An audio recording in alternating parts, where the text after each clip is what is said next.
As the leaves change and the seasons shift, what's on your travel bucket list this fall? Maybe you're planning a road trip through picturesque New England towns. The crispness in the air, the sights, sounds, and smells of fall. Can you feel it? Or perhaps you're not ready to let go of summer yet, so your journeys are taking you south to a vibrant city like New Orleans, or to a national park like Saguaro or Big Bend. Whether the open road is calling your name or the coziness of a campsite is this fall, Moon Travel has you covered. Moon Travel is the travel guidebook publisher for ethical travel. Don't spend months trying to build the perfect trip when you can do it all with Moon. Whether you're camping in the wilderness, hiking the trails of a national park, or heading to a foreign destination, make sure to pack a Moon Travel guide with you. For a limited time, our listeners can get 20% off their order of the Moon USA National Parks book by author Becky Lomax by using code GAZE when you shop through Hachette Book Group using the e-link in our show notes.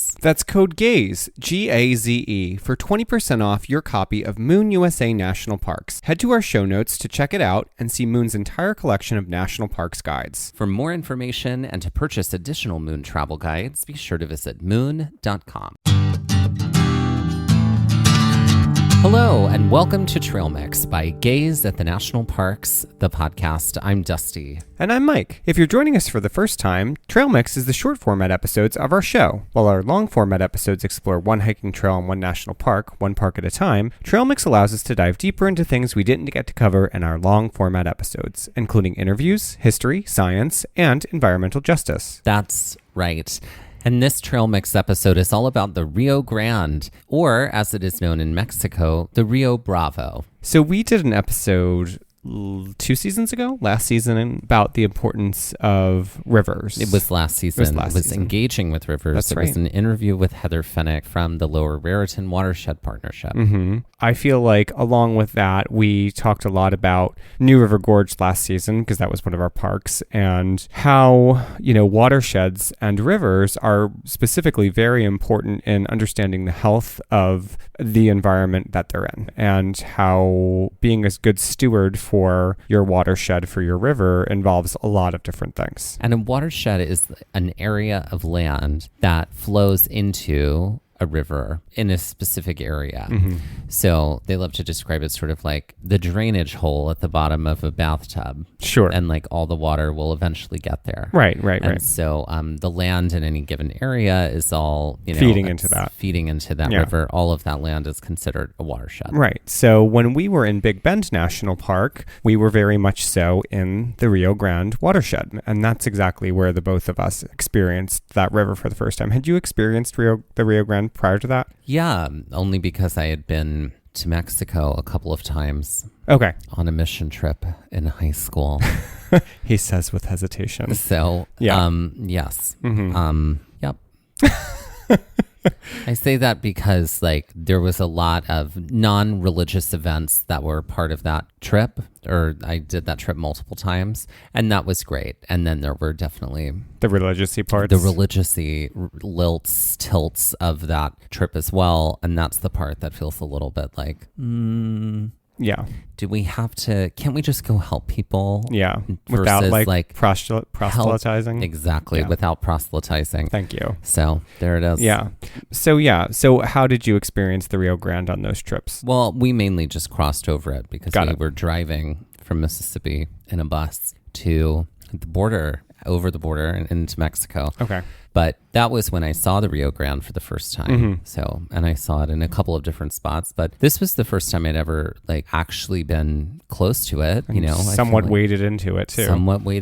Yeah. Touched the water. Yeah. So for our purposes during this episode, we'll continue to refer to the river as the Rio Grande. The Rio Grande is an incredibly important river with a long history that predates settlers in the land that is now known as North America. The river is a lifeblood to plants, animals, and communities surrounding its riparian zones, and that's essentially the areas surrounding rivers. And the river acts as a border between the United States and Mexico. The river itself is one of the longest in North America. It spans 1,900 miles, originating in Colorado's San Juan Mountains and flowing through New Mexico and Texas before its headwaters meet the Gulf of Mexico. As it travels through Mexico, it passes through 4 states, including Chihuahua, Coahuila, Nuevo León, Tamaulipas. While the river was once more resplendent, both climate change and human activity have helped to add to its demise. Currently, it is listed as one of the most endangered rivers in the world, along with the Yangtze, Ganges, Danube, and Nile, among others. And part of that is because of how the river has been broken and controlled through damming, reservoirs, and canals. In fact, it has been called the most engineered river in the world. The engineering of the river allowed for its control. The dams to alleviate catastrophic flooding when the river would become too high, the reservoirs to collect water and allow for communities to flourish and agriculture to boom. While this did wonders and ultimately benefited settlers to the region, it altered the once mighty and powerful river, a lifeblood to much more than just humans. As population boomed on both sides of the river, the Rio Grande has continued to be stressed. While climate change is also a major factor on water levels and the ultimate health of the river, human beings have left their mark in a much more physically present way as well. From drinking water to municipal needs to agriculture, it all has an impact. An impact on a myriad of species. From plants to mammals to fish, these species have relied on the river for longer than humans, but are more keenly and more quickly feeling the damages. From lynx to black bears to elk to sandhill cranes and green jays, which are birds, to alligator gar, which are fish, the species of the Rio Grande are diverse and many. With over 1,200 plant species, including cottonwood, asters, and paintbrush, the river is literally teeming with life that has been a longer stakeholder in the river than human beings ever have. But the river wasn't always a place for these creatures. In fact, the river wasn't always a place at all. To understand the river and how it was formed is to understand a little bit of geology and plate tectonics. If you've listened to our Trail Mix episode from season 4, The Science of the Tetons, we take a deep dive into the way that mountains are formed. The 5 basic types of mountains being volcanic, fold, fault block, dome, and plateau. Understanding the way in which the Rio Grande formed very much relates to plate tectonics. Essentially, a bunch of ripples occurred in the North American plate at the end of the Mesozoic era around 66 million years ago. As the Pacific plate crashed into the western edge of the North American plate, it caused the creation of the Rocky Mountains, the addition of the land known as California, and a wave of volcanic eruptions through what is known as the western United States. Then, about 20 million years ago, the North American plate and the Pacific plate began to move against one another,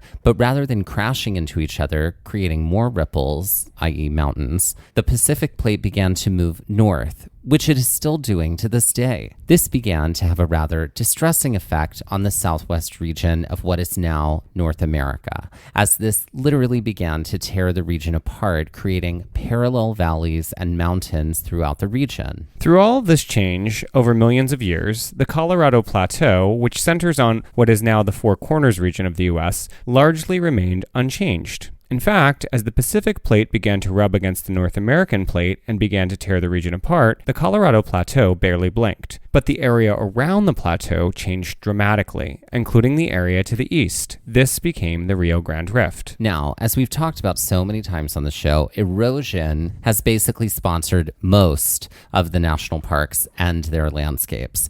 When we think about rivers, take the Colorado River, for example. That is a classic example of a river that's been working its way through rock over time through erosion. If you visit the Grand Canyon, you can imagine how much time it must have taken for the river to eat through the rock to get where it is today. About 6 million years worth of time. However, when we think about the Rio Grande, this is quite the opposite. The river itself found the natural low-lying area of the Rio Grande Rift and just followed the law of path of least resistance. The rift, being made up of a series of basins and low areas, was a perfect area for water to collect and flow as it ran off from the mountains, creating the ancestral Rio Grande. This river, much wider than its modern counterpart, would have ended its flow near what is modern-day El Paso. About 1 to 2 million years ago, when the modern river began in earnest, the upper and lower Rio Grande connected, making its exit, as it does now, to the Gulf of Mexico. And while we can say that the river absolutely took advantage of the geology that was present, we can't totally negate the fact that over time, yes, erosion has played a part in its development. During the vast period of development of the Rio Grande and the changes to the geography and topography of the area, the flora and fauna shifted as well. And eventually, a little over 10 10,000 years ago, people found their way into the Rio Grande Valley. The first peoples here were hunter-gatherers. These people fall in line with Clovis culture, as the animals hunted were usually killed with distinctive points. Around the end of the last glacial period, Clovis culture developed across North America. Clovis culture refers to indigenous culture which manufactured and utilized distinctive bone and ivory tools and weapons. This was a game changer by way of what it was to hunt big game, like mastodon, bison, and caribou. Clovis points, which is where the people and culture get their name from, have been found in abundance at a variety of sites, like New River Gorge, and gets its name from an archaeological site, Blackwater Locality No. 1, near Clovis, New Mexico, hence the designation of Clovis culture. About 9,000 years ago, as indigenous hunting tools became more refined and the Southwest began to become drier as the glaciers retreated, many animals of the area went extinct via a combination of these factors. In the Archaic period, which lasted thousands of years from 7800 BCE to 250 ACE, the shift in tools brought about not only tools to hunt, but tools for cooking, like fire pits and grinding tools for seeds and grains. This is a period when early farming began to take hold and dwellings became more permanent. Over the next 1,000 years, pottery became an important craft as homes and dwellings became more advanced, just as tools that could be used for agricultural harvests, too, became more prominent and more advanced. As major drought struck the Southwest region from 1275 ACE to 1300 ACE, the Rio Grande became more heavily relied upon, as people in the area without permanent sources of water settled closer and closer to the river. The river became important to agriculture as well as floodwater farming took place on the fertile edges of the Rio Grande Valley. The 1500s through the 1700s brought expeditions by Europeans and colonization of the area, as the 1800s saw major changes to the Southwest, specifically by way of the border, which the Rio Grande was not always. Sidestepping a lot of early U.S. history, the border of the United States, beyond that of the 13 original colonies, shifted for much of the 19th century. With the Louisiana Purchase in 1803, everything changed, and people pushed ever westward. In fact, at this point in history, a border was little more than a line on a map, as people hungry for land and opportunity took their chance in heading out west into uncharted territory. While much of the western half of the country continued to evolve via the gusto of those willing to push west, the Southwest was still under Spanish dominion. That is, until 1821, when Mexico won its independence from Spain and found itself in charge of the land that is now the Southwest U.S., including much of present-day Texas. As we know from history and from the current map of North America, this would all shift again. Texas became problematic for Mexico as Americans were immigrating illegally into their northern territory. Eventually, the U.S. would annex Texas. A war would be fought between these two nations, and in 1848, a treaty would be signed, ending the war and expanding the land holdings of the United States to include the Republic of Texas as a state. The country would continue to evolve through the rest of the century, and the rest of the Southwest would eventually also fall into the hands of the United States through the Gadsden Purchase in 1853. But it was in 1848 when the Rio Grande started to take shape as a major part of the southern U.S. border. As part of the rest of the Southwest continued to be added, the rest of the border would also fall into place as well. But how do you make a permanent border out of a natural feature that often shifts and changes depending on conditions? Well, for the Rio Grande, this became a problem for surveyors, as depending on the flow of the river, one side of the river may have more land than the other on any given week, month, or year. And then, quite maddeningly, it might switch back. That is exactly what happened in the late 1800s as the river shifted and Texas gained more land than it should have. Even more of a headache to international relations than the uncontrollable shift of the river is what the people of Texas did with the new land. Unsurprisingly, like the settlers of yore, they moved into and set up community. This fluid borderland became known as the Chamizal. This accidental annexation by Texans became quite a hot-button issue between the two nations until, in the 1960s, a majority majority of the land was returned back to Mexico. And for the people living on the Chamizal, their land was bought back by the government and they were forced to leave. While a channel was constructed to guide the course of the river, ultimately the river will do what it wants. In other parts of the country at the border, post the Mexican-American War and the Gadsden Purchase, the border was sited through both natural landscape monuments and human-made markers. Between 1849 and 1857, 52 stone obelisks were created along the border from San Diego, California to Brownsville, Texas. Eventually, this number was increased to 258 from 1891 to 1894. So this was like a fascinating piece of information. I guess I'd never really thought about how the border was demarcated, because it is an incredibly long border. And also how rivers naturally shift over time, which would certainly make using a river as a border a problem. Yeah, I mean, when we even, not even thinking about national borders, thinking about how many states have rivers as like part of their border edge. Or countries across the world, or countries across the world that aren't, in North America. So obviously this makes for a bit of an imperfect system. Obviously. When it comes to, border demarcation. So it's, I mean, the power of Mother Nature. The power of Mother Nature. I mean, she'll always win. It's true.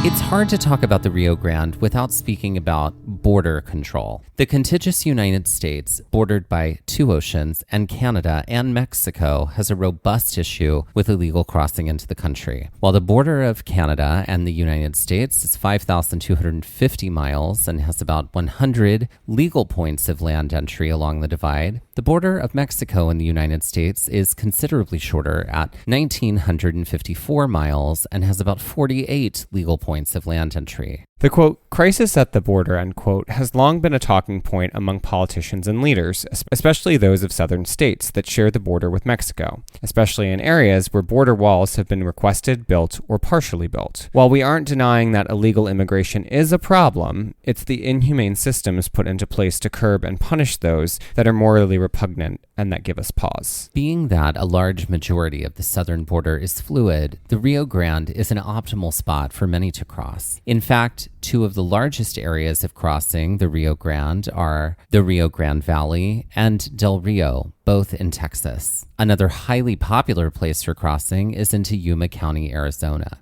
As this episode is about the Rio Grande itself, while the river sections of crossing into the U.S. remain more popular than the land routes, there is an added danger to this now. Buoys that bisect the river. Put in place in a flashy effort to deter migrants by Governor Greg Abbott of Texas under Operation Lone Star, an initiative at deterring migrants, these buoys present a present obstacle in crossing. This, coupled with miles of razor wire atop tall embankments on the river, have exacerbated a political firestorm surrounding migrant crossing. While these buoys began to be installed in July of 2023, as of the fall of 2023, an injunction was filed to have them removed, as neither the Army Corps of Engineers were consulted as to their construction and necessary federal paperwork was not filed granting permission for such a project. As these buoys create an obstruction in the nation's navigable waters, such federal permissions would have been needed to be sought ahead of time. While politics and policy plays a part in the boundaries of the state and the nation via the Rio Grande,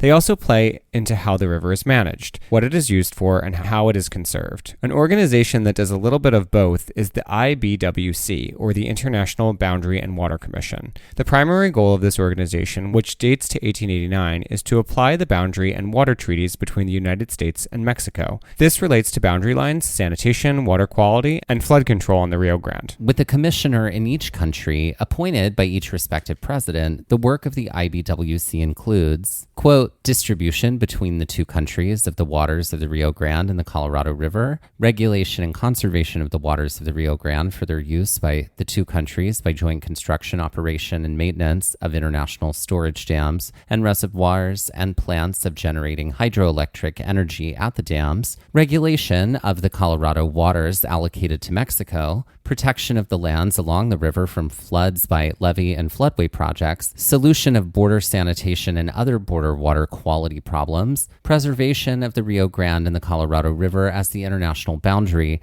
and demarcation of the land boundary. As Texas is often drought-prone, the Rio Grande, along with other rivers in the state and region were quickly realized for their importance, and at the turn of the 20th century, other Texas-based organizations were created to help manage the control of rivers and waters within the state. While irrigation zones were created to help manage water use and reservoirs were built to conserve available water for communities and for agriculture, this all comes back to the river being controlled for the purposes of people. And while people often try to control nature and lose, as we heard about with the issue of the border and the land known as the Camisole, the argument here is that the river has lost more than just its soul, but its own ability to self-manage, which sometimes means breaking beyond its traditional borders. The Rio Grande has had a considerable impact on the land it winds its way through, from prehistoric development and shifts to First Peoples and their reliance on the river and its lifeblood to current residents, human, plant, and animal. Its waters run deep, even if only metaphorically. The river and its health, as well as the livability of the region,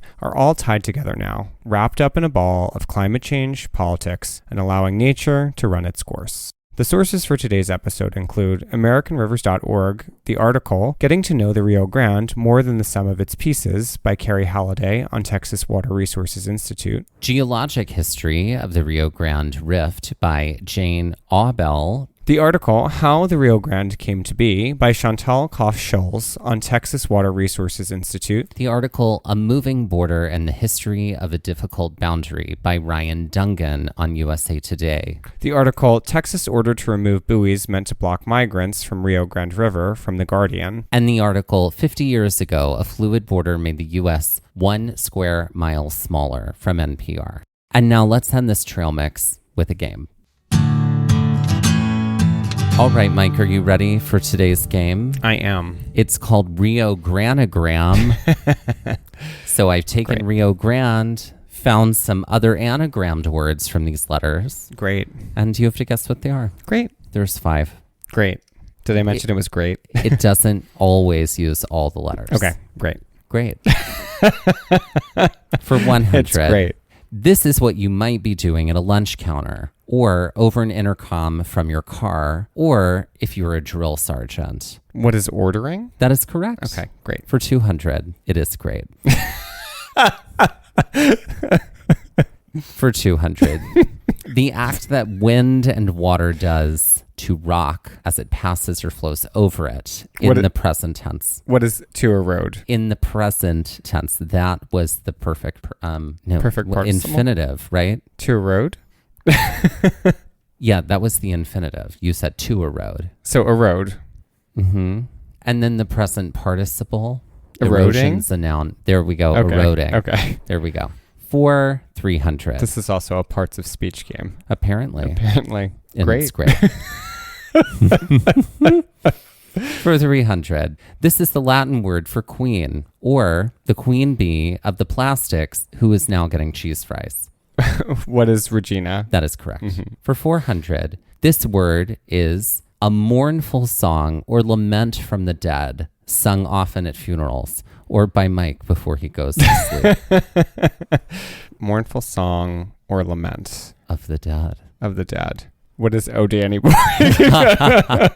No, and I don't know that Oh Danny Boy would be considered this kind of song. I'm trying to think of like that specific, it'd be like a morning song. Does it have Correct. Is that kind of song, but that ain't it. Oh. Until it's spelled Rio Grande, we don't have an M in that word. No, I know. I don't know. What is a dirge? Oh, that's a word that I don't use that often. But you know it. But basically, barely.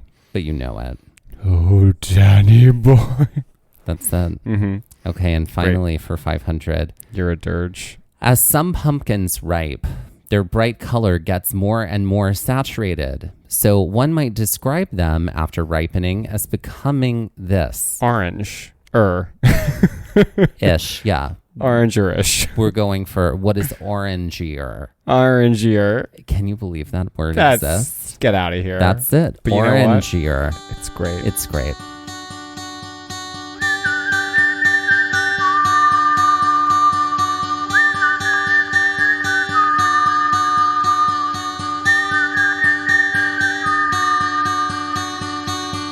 This has been great. It has been great. Like God. Gays at the National Parks. Sorry, we're getting a lot of traction out of that joke. Yeah, I know. Girl. I know. I mean, it made us giggle. Mm-hmm. But yes, this has been Trail Mix by Gays at the National Parks, the podcast, and we're here to remind you to hike early and hike often, and that adventure is always I great. think you forgot the word, that great adventure. That great adventure is always out Not there. a sponsor.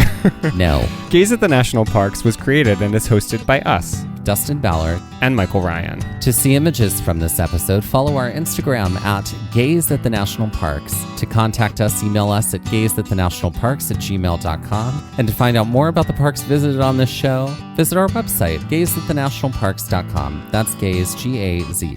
All original artwork featured on Instagram, on our website, and in the Gays Shop is by me, Michael Ryan. All original music was written and performed by Dave Seaman and Mariella Klinger with Sean Sklios on guitar. Our music producer is Skyler Fortgang. This episode was edited by me, Dustin Ballard. We would also like to acknowledge that while recording this episode, that we are on the traditional and stolen lands of the Lenape people, also known as Middlesex County, New Jersey.